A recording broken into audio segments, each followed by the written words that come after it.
Next एक और थोड़ा सा मोल में कंफ्यूजिंग कॉन्सेप्ट है, वो है यहां पर गैसेस के बारे में। अगर हमें गैसेस दी हुई हैं तो अवोगैड्रो के अकॉर्डिंग अगर हम कांस्टेंट टेम्परेचर कांस्टेंट प्रेशर पे 1 मोल यानी 6.022 into 10 to the power 23 molecules gas को लेते हैं तो उनकी जो वॉल्यूम आने वाली है वो कितनी आती है, 22.4 लीटर होती है। So 1 mole of any gas at STP occupy 22.4 litre volume. इसी कॉन्सेप्ट को यूज करके हम यहाँ पे मोल के लिए एक और फॉर्मूला लिख सकते हैं। Mole is given by volume of gas at STP divided by 22.4 litre. अगर हमें हुआ है तो हम इसको 22400 ml भी लिख सकते हैं। ठीक है, तो एक और फॉर्मूला हमें यहां से मोल का मिला। मोल हुआ volume of gas at STP. ध्यान रखिएगा एसटीपी पे अगर ये कंडीशन गिवन है, ये वॉल्यूम गिवन है, तभी ये फॉर्मूला आप यूज कर सकते हैं। एसटीपी का मतलब हुआ 273 kelvin temperature, that is 0 degree Celsius and 1 बार और 1 atm प्रेशर। क्वेश्चन समझते हैं। यहां पर हमें कहा गया what volume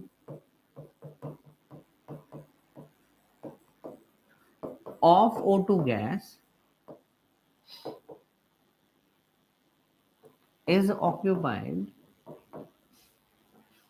by 0.5 moles at STP। तो STP पे अगर हमारे पास में ऑक्सीजन गैस है तो उसके हाफ मोल कितनी वॉल्यूम ऑक्यूपाई करेंगे वो आपको यहां से फाइंड आउट करना है। तो हम ये वाला फॉर्मूला लगा देंगे भाई। मोल्स कितने हो गए 0.5, volume of gas in litre या फिर ml मैं फाइंड आउट कर सकता हूं, और ये कितना हो जाएगा 22.4। तो volume of gas in litre आ जाएगा बेटा कितना 11.2 लीटर। सिंपल क्वेश्चन है।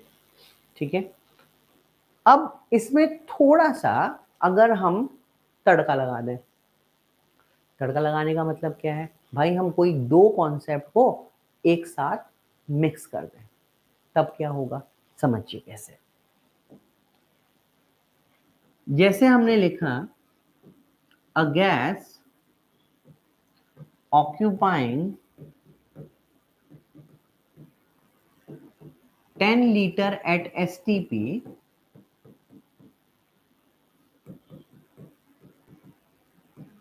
with 11.2 ग्राम। कोई एक गैस है, ठीक है, वो STP पे 10 लीटर वॉल्यूम ऑक्यूपाई करती है और उसका जो वेट है वो 11.2 ग्राम है। Determine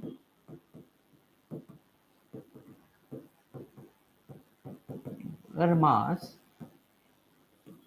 of gas. तो आपको यहां पर गैस के मॉलिक्यूलर मास को डिटरमाइन करना है। तो अब हम यहां पे क्या करेंगे बेटा, दो कॉन्सेप्ट को एक साथ कंसिडर कर लेंगे। भाई मोल क्या होता है, given mass divided by molar mass. और एक फॉर्मूला है मेरे पास में मोल का, volume of gas at STP upon 22.4 litre. तो यहां से मैं मॉलिक्यूलर मास निकाल सकता हूं बेटा, it will be 11.2 into 22.4 divided by 10. So this is the value of the molar mass. और अगर आपने एनसीईआरटी ढंग से की है तो आपको समझ में आएगा कि ये वाला जो क्वेश्चन है ये फर्स्ट चैप्टर का है, जहां पे आपने एम्पिरिकल फॉर्मूला कैलकुलेट किया था एक वेल्डिंग फ्यूल का, और इस तरह की वैल्यूज आपको वहां पे गिवन थी। अब अगर एक और सिंपल क्वेश्चन आपसे पूछते हैं, फटाफट से आप आंसर करेंगे। आपके पास में 11.2 लीटर H2O लिक्विड है at STP. You have 11.2 litre H2O किस फॉर्म में है? लिक्विड फॉर्म में at STP. आपको यहां पे बताना है कि number of moles of H2O कितना होने वाला है। ऑप्शन है हमारे पास में 1/2, 1, 1.8 या नोटा हमसे नहीं होता। ठीक है, तो ऐसा नहीं है, आपसे होगा। अगर आप प्रैक्टिस करेंगे, अगर आप कॉन्सेप्ट को ढंग से समझेंगे तो जरूर होगा। तो नोटा वाला ऑप्शन सिर्फ उन लोगों के लिए है जिनसे नहीं होता है। सो नोटा हमसे नहीं होता। अब कुछ बच्चे बोलेंगे भाई 11.2 लीटर दिया हुआ है, कहां पे? एसटीपी पे मोल्स निकालने हैं, फटाफट से फॉर्मूला लगा देंगे 11.2 upon 22.4 that is equal to 1/2। तो आंसर आ गया सर ए।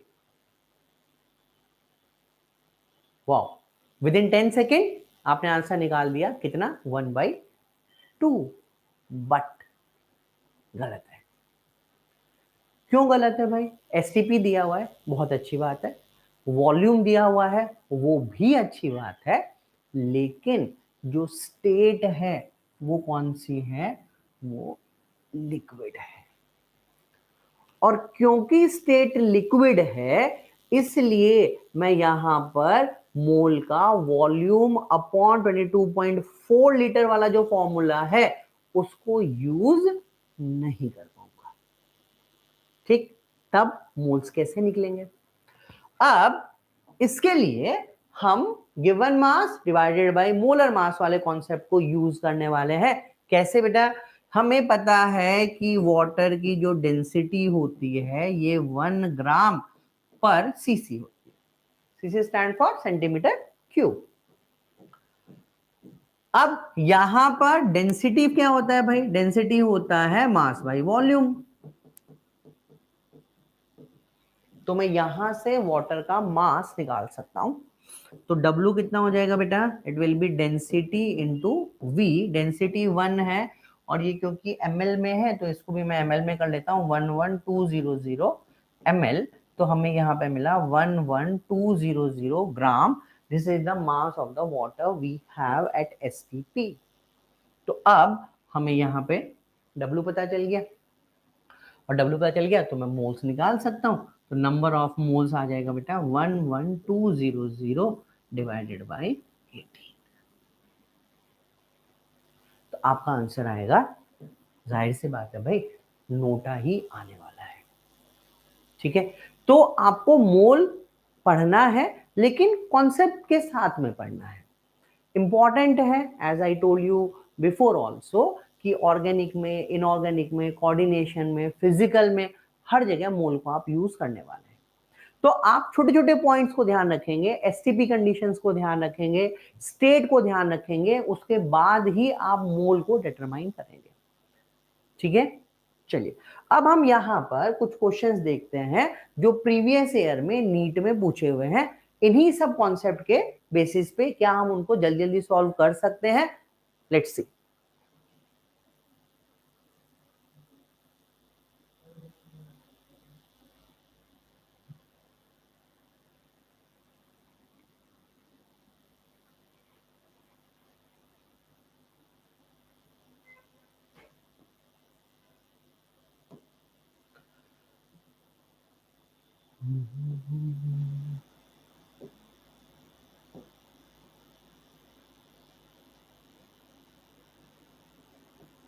ठीक है भाई, तो यहां पे फर्स्ट क्वेश्चन आपको स्क्रीन पे दिखाई दे रहा है, आपको कहा गया है the number of atoms in 0.1 mole, the number of atoms in 0.1 mole of a triatomic gas is। तो सबसे पहली बात यहां पर किसकी बात कर रहा है भाई, ट्राई एटॉमिक गैस की बात हुई है। अगर ट्राई एटॉमिक गैस है इसका मतलब एटोमिसिटी कितनी हो गई, 3, ठीक है। और यहां पे मुझे क्या दिया हुआ है बेटा, आपको नंबर ऑफ मॉलिक्यूल्स दिया हुआ है, मतलब 0.1 मोल में कितने मॉलिक्यूल्स हैं।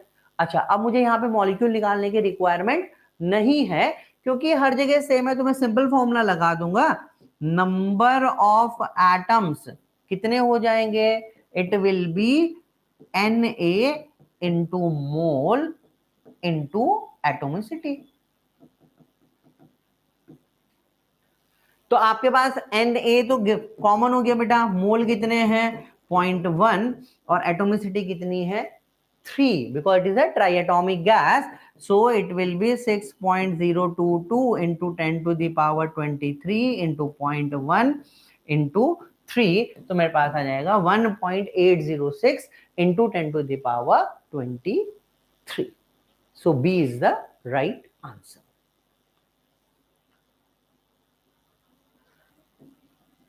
Now let's move to another question। Next question में हमसे पूछ रहा है कि which has the maximum number of molecules among the following, किसमें सबसे ज्यादा नंबर ऑफ मॉलिक्यूल्स होंगे। तो आपको प्रीवियस क्लास में बताया हुआ है, ट्रिक क्या है, अगर कभी भी मॉलिक्यूल निकालने हैं तो आप क्या करें बेटा, मोल्स निकाल लें। भाई जिसके मोल जितने ज्यादा होंगे इसका मतलब उसके मॉलिक्यूल्स भी क्या होंगे, उतने ज्यादा होंगे। एटम्स नहीं पूछ रहा है इसलिए हमें एटोमिसिटी से इसको मल्टीप्लाई नहीं करना है। तो 8 ग्राम H2 के मोल्स कितने हो गए बेटा, 8/2 is equal to 4। 64 gram SO2 कितना हो गया, 64/64 is equal to 1। 44 gram CO2 कितना हो गया, 44/44 इज इक्वल टू 1। और 48 ग्राम O3 कितना हो गया बेटा, 48/48 इंटू 1। तो इसका मतलब आंसर क्या आ जाएगा आपके पास में, 8 ग्राम H2, ठीक है।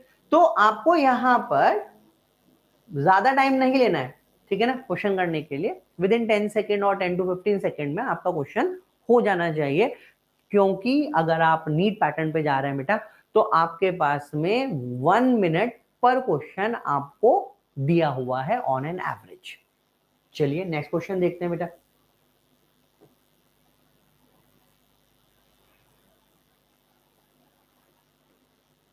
नेक्स्ट क्वेश्चन में आपको बोल रहा है,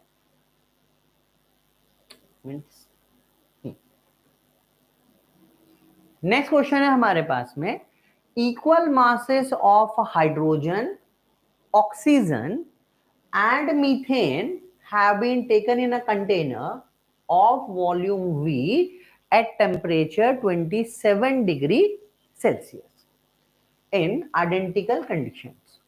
The ratio of the volume of gases H2, O2, CH4 would be। तो सबसे पहली बात उसने आपसे कहा कि भाई कंटेनर का जो वॉल्यूम है वो एक आइडेंटिकल कंडीशन में दिया हुआ है। तो सबसे पहले आप ये समझिए कि ये जो स्टेटमेंट है ये किसका है, ये अवोगाड्रो लॉ का स्टेटमेंट है। अवोगाड्रो लॉ क्या कहता है, under identical conditions of temperature and pressure equal volume of gases contains equal number of molecules या इक्वल नंबर ऑफ मोल्स आप बोल सकते हैं। तो यहां पर आइडेंटिकल कंडीशन है, वॉल्यूम का रेशियो निकालना है, तो इसका मतलब अवोगाड्रो लॉ के अकॉर्डिंग वॉल्यूम क्या हुआ बेटा, वॉल्यूम हुआ प्रोपोर्शनल टू n, कब, at constant temperature and pressure.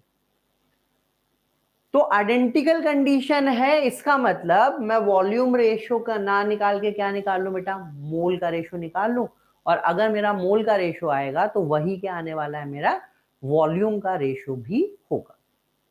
तो इक्वल मास है, तो हम क्या करेंगे बेटा, N of H2 ratio N of O2 ratio N of CH4। तो इसको x मान लेते हैं मास को, ये हो गया x/2, ये हो गया बेटा कितना, x by, now it will be 32, don't write 16, ठीक है, गड़बड़ नहीं करनी है। और ये कितना हो जाएगा बेटा, 16 हो जाएगा। तो ये हो जाएगा, अगर आप इसको यहाँ पर 32 से मल्टीप्लाई कर ले पूरे को, तो थोड़ी लाइफ इजी हो जाएगी। ये आ जाएगा 16:1:2, तो आपके पास आंसर आएगा इसका सी वाला, इट इज 16:1:2। ठीक है, जेई में भी ऐसे क्वेश्चन आपको मिलेंगे जहां पे आपको कहा जाएगा भाई मोल का रेशियो निकाल दो, मास का रेशियो निकाल दो, या फिर वॉल्यूम का रेशियो निकाल दो। आइडेंटिकल कंडीशंस कभी भी दी हुई हैं और वॉल्यूम के लिए बात कर रहा है, तो आप क्या करेंगे, आप वहां पे मोल को कंसिडर करेंगे। ठीक है, नेक्स्ट क्वेश्चन देखते हैं। बहुत जल्दी जल्दी क्वेश्चन करने हैं बेटा, और इसी टाइप के क्वेश्चंस आपको प्रीवियस ईयर में मिलने वाले हैं, प्रीवियस। और थोड़ा सा एज यू नो दैट कि सिलेबस क्या हो गया है, नीट का डिलीट हुआ है, बहुत सारे चैप्टर जो एनसीईआरटी में डिलीट हुए हैं वो नीट के सिलेबस से भी डिलीटेड हो चुके हैं। बट पी ब्लॉक एक ऐसा चैप्टर है जो एनसीईआरटी में नहीं है, बट नीट में उसको इंक्लूड किया गया है। बाकी चैप्टर जो एनसीईआरटी से डिलीट हुए हैं वो नीट के सिलेबस से भी डिलीट हुए हैं। तो कौन कौन से डिलीट हुए हैं, कैसे हम उसको कंसिडर करेंगे, किस तरीके का पैटर्न अब हम एक्सपेक्ट कर सकते हैं, what is the level of the difficulty, वो हम आपको नेक्स्ट वीडियो में या कभी दूसरी वीडियो बनाएंगे उसमें बताएंगे। अब क्वेश्चन को देख लेते हैं। क्वेश्चन है आपके पास में, a mixture of gases contain hydrogen and oxygen. तो आपके पास में एक मिक्सचर है जिसमें आपके पास कौन कौन है, यहां पर हाइड्रोजन है, ऑक्सीजन है, और इनका जो रेशियो आपको दिया हुआ है वो 1:4 दिया हुआ है, दैट इज W/W। W/W का मतलब हुआ mass by mass. What is the molar ratio of two gases in the mixture? तो मिक्सचर में जो मोलर रेशियो है उसको हमें यहां पे फाइंड आउट करना है। ठीक है, तो N of H2 ratio N of O2। N of H2 को मैं क्या लिख सकता हूं बेटा, W of H2 upon molar mass of H2 and will be W of O2 upon molar mass of O2। तो जब भी रेशो कुछ निकालना है तो आप दोनों को कंपेयर कर ले यहां पे।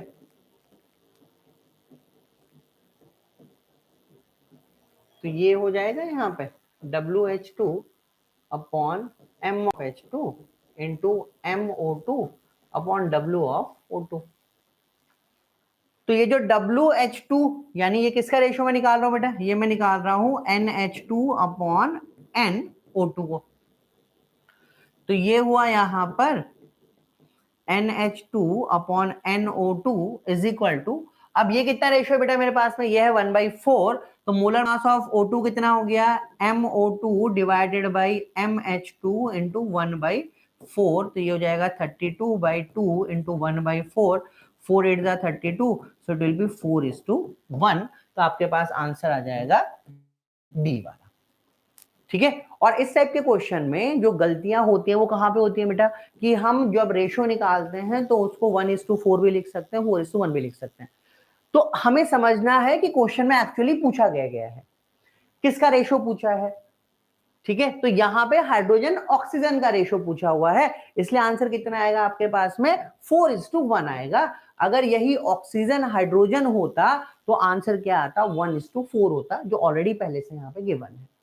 ठीक है, तो जैसा हमने आपको बताया था कि जो गलत आंसर हम निकालते हैं वो भी पहले से ऑप्शन में गिवन होता है, तो थोड़ा सा जब भी आप क्वेश्चंस को करें तो बहुत ही ठीक से उसको सर्कल करें, ठीक है, क्योंकि अभी तक ऑफलाइन है तो सर्कल करते हुए भी आप हो सकता है कभी गलत कर दें, तो थोड़ा सा कॉन्सेंट्रेट होने के बाद में ही आप आंसर को मार्क करें। लास्ट मिनट में आंसर मार्क ना करें, थोड़ा सा टाइम ले आंसर को मार्क करने में, ताकि प्रॉपरली आप आंसर अपने मार्क कर सकते हैं। तो आने वाली वीडियोस में हम देखने वाले हैं कि यहाँ पर इस मोल के हम क्या क्या एप्लीकेशन ले सकते हैं और उसके किस टाइप के क्वेश्चंस प्रीवियस ईयर में या फिर कमिंग ईयर्स में हमें मिल सकते हैं। ठीक है, तो if you like the videos, subscribe it and do like the video. Thank you all of you.